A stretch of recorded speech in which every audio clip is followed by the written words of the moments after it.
Durante 15 anos, o recorde da bilheteria japonesa era do ET, até que surgiu a Princesa Mononoke em 97. Quer saber mais sobre o filme? Continua no vídeo que eu te explico.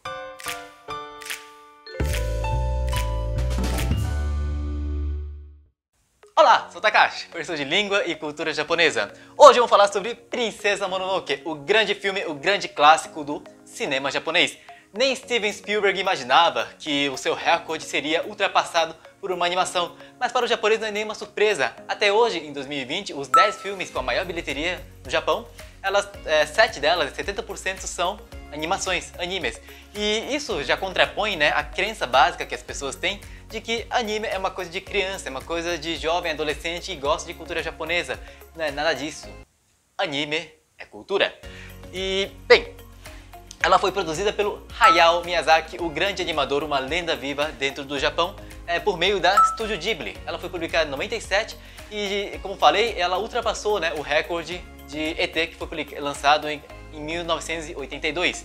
Uma coisa interessante é que em 97, Princesa Mononoke foi lançada em julho, em dezembro foi lançado o Titanic, e o Titanic, passou a Princesa Mononoke. E acontece o revanche, digamos assim, do Miyazaki em 2001, quando ele produziu As Viagens de Chihiro, que até hoje mantém o topo da bilheteria japonesa. Nenhum filme até hoje ultrapassou as vendas de Viagem de Chihiro, que vale a pena ser feito outro vídeo também.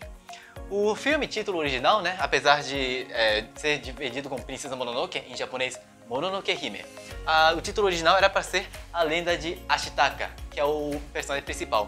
Inclusive dá para fazer um paralelo com o jogo do Zelda, Todo mundo acha que Zelda é o personagem principal, mas o nome dele na verdade é Link, e Zelda é o nome da princesa. Só explicando um pouquinho sobre o título em si, Mononoke Hime. Hime significa princesa, tanto que Branca de Neve em japonês, é Shirayuki Hime, a princesa branca como a neve, digamos assim.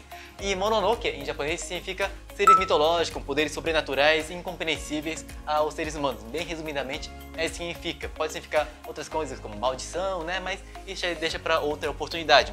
E explicando qual que é a trama do filme.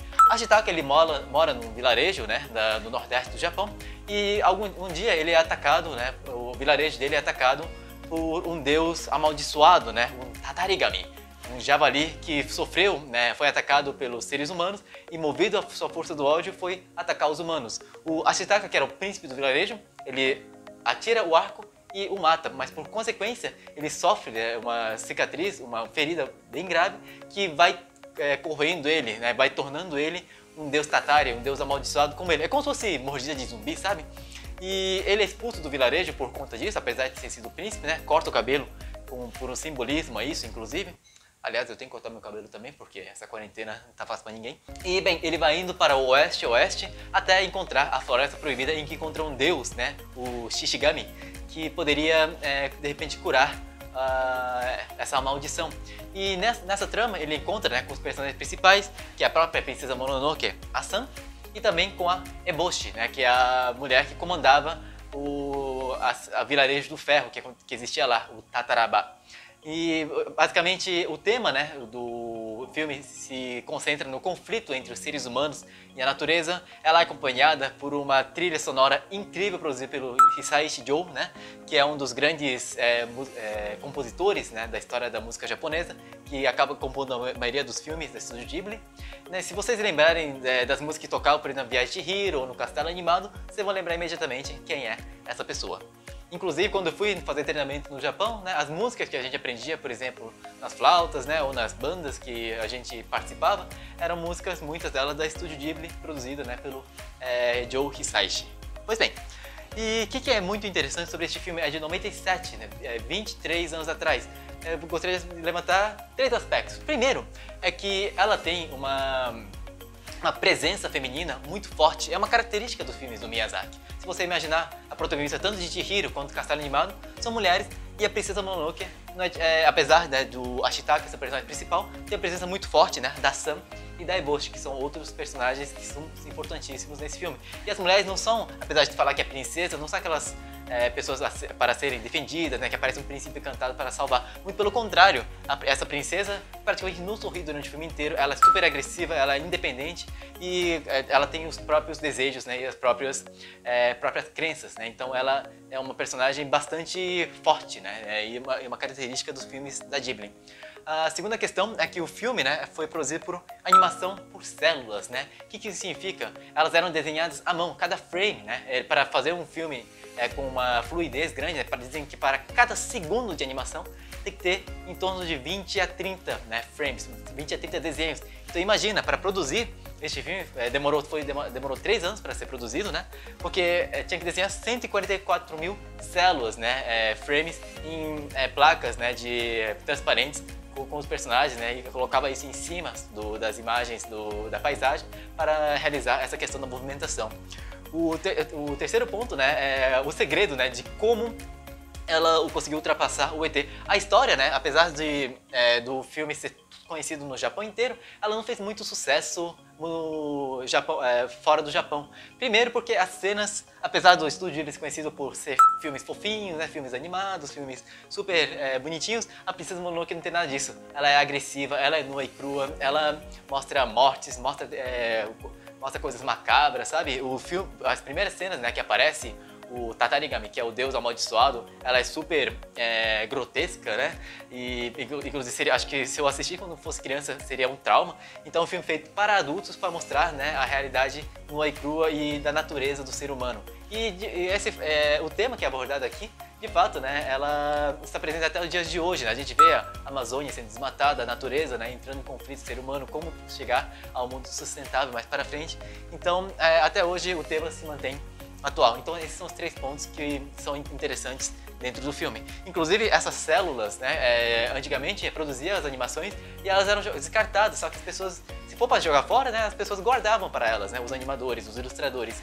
E dizem que a célula, né, digamos, o desenho vendido mais caro dessas animações foi da cena final da Princesa Mononoke, que é um dos únicos momentos que ela sorri, né? Dizem que foi vendido por quase 100 mil dólares, sabe? Um preço absurdo. Até hoje, né, se você procurar nas leilões do Yahoo, que é bem comum no Japão, você encontra algumas células sendo vendidas por 600 dólares, né, 700 dólares, mais ou menos essa faixa de preço. É bem salgado mesmo o preço. E uma coisa interessante dos filmes do Miyazaki e da Ghibli é que ela tem inúmeras referências interessantes, né? E a primeira referência sobre a época que isso acontece, né, é o período Muromachi, que corresponde a 1336 até 1573.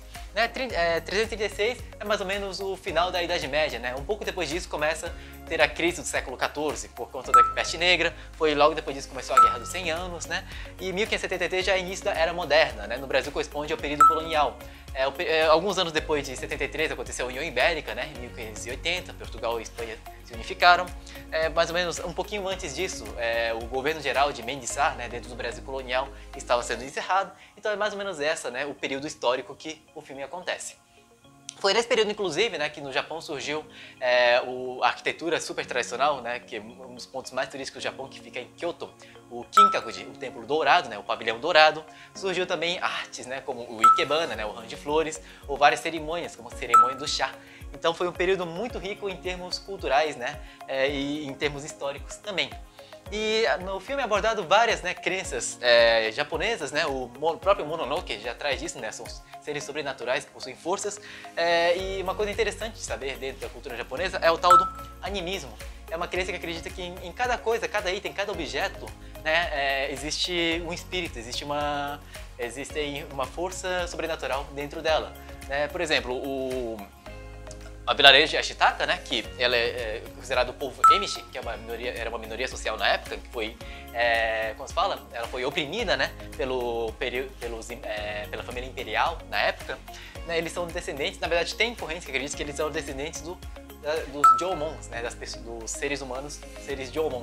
E dentro da cultura Jomon, ele acreditava-se que as grandes pedras, né, era a fonte de espírito, porque a natureza é a parte mais grandiosa, né? Era uma crença antes de entrar do budismo. Então para eles não fazia muito sentido pensar de que um mero ser humano que atingiu a sabedoria ou coisas construídas pelo homem, isso era muito mundano. Fazia muito mais sentido acreditar na força da natureza, pensar que a natureza em si já é grandiosa por si só. Então acreditava-se que as grandes pedras, né, tem muitas pedras grandes que aparecem no filme de maneira bem sutil, porque o Miyazaki gosta de trabalhar com sutilezas. As coisas, mensagens principais não são faladas, né, mas são ilustradas no filme, e é bem legal assistir pensando nisso também.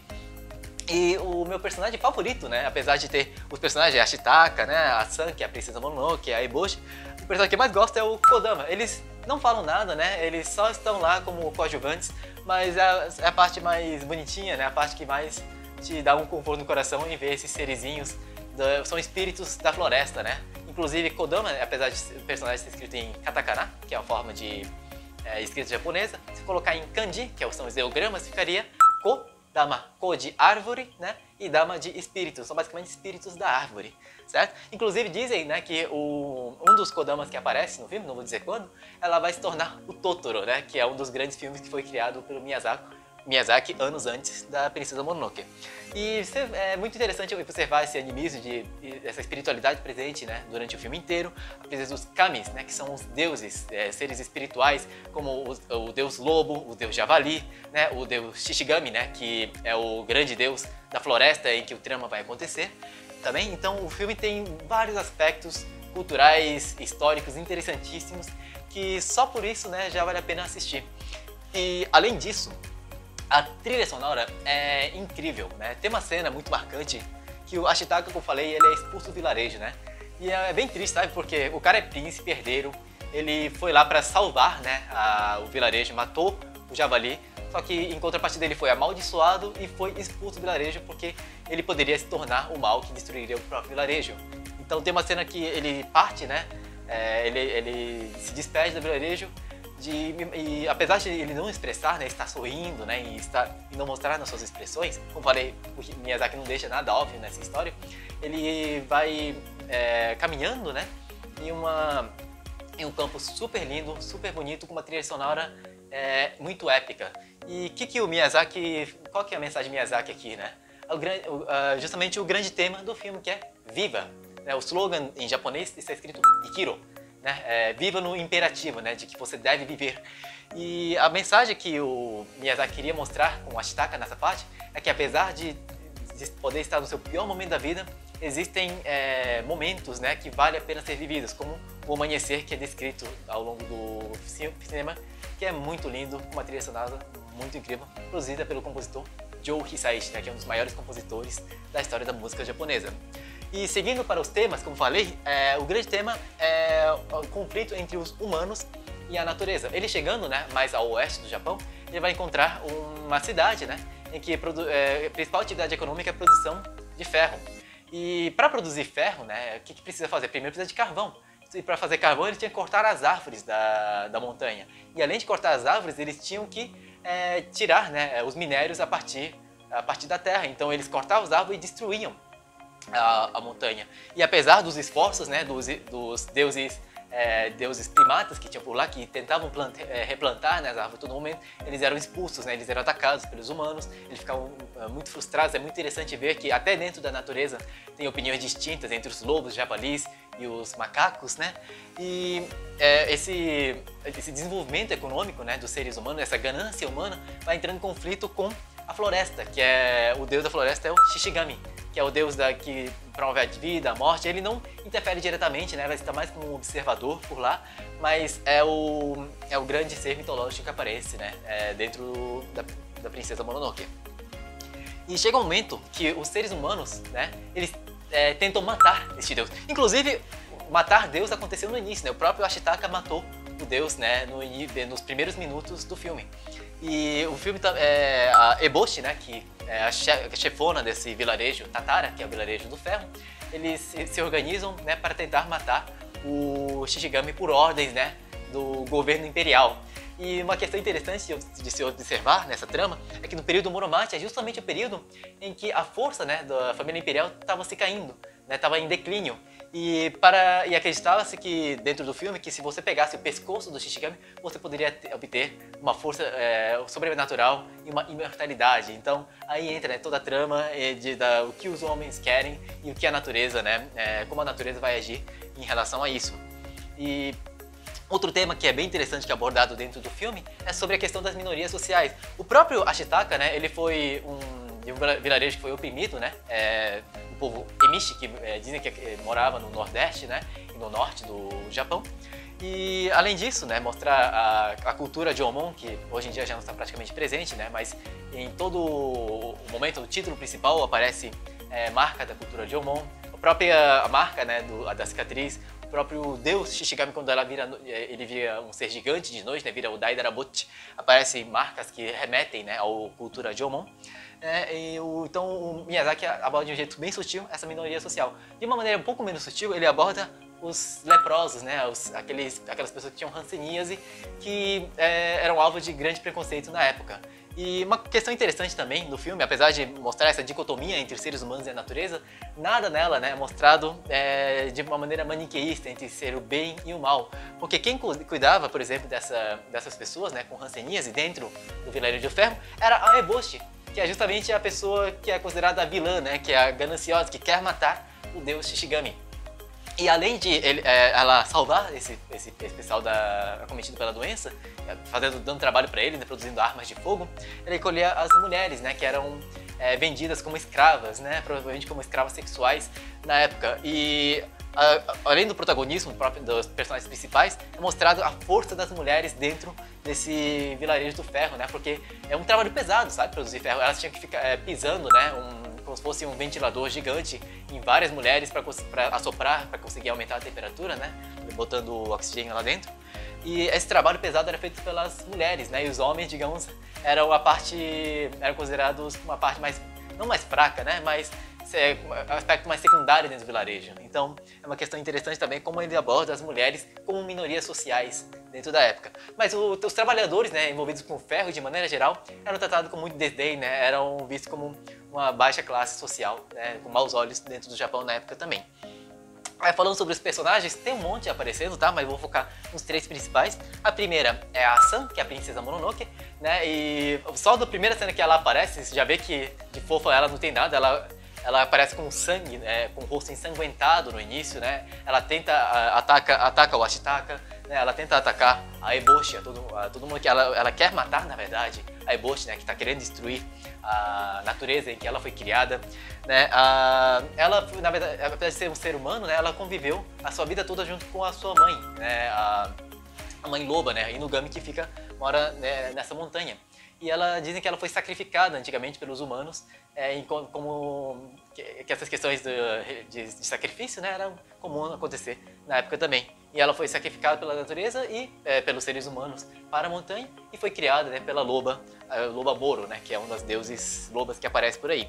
E o Ashitaka, como falei, é o personagem principal e ele tenta ser esse intermédio, né, de uma convivência pacífica entre os humanos e a natureza.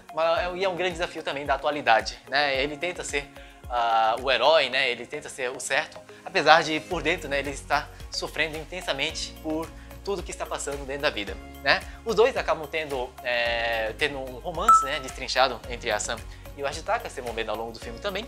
E a Lady Eboshi, né, que basicamente ela tem um vilarejo que funciona de uma maneira mais ou menos socialista, né, em que inclusive tem pessoas que acham que a inspiração da Eboshi foi o Mao Tse-tung, porque é uma personagem que ela pensa muito no seu povo, no seu vilarejo, mas ela não mede sacrifício, né? Não se importa em sacrificar o seu povo ou uma mentalidade mais utilitarista, sabe?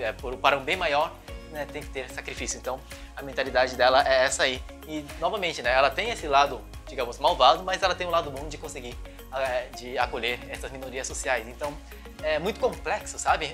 E como são os seres humanos, né? É muito complexo cada personagem que aparece dentro da Princesa Mononoke. E é uma coisa que faz muito pensar.